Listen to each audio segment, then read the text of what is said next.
What is up, guys? Planet the Sides. In this video, I'm going to show you how to add your music in your Canva video. So first, you need to head over to your Canva's website, and then when you're redirected to the home page, here you need to click on video. And after that, if you have any inbuilt or downloaded video, you can just upload it in any of the form which are mentioned here. But if you don't have any video, you can choose the video templates from here, which are inbuilt by Canva. So after choosing here in the new tab, the video template will open. From here, you can edit it.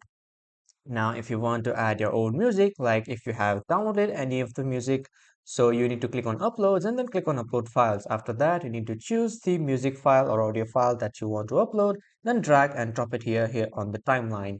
But if you want to upload any of the track from Canva, you need to click on apps on the left side at the bottom and then click on audio.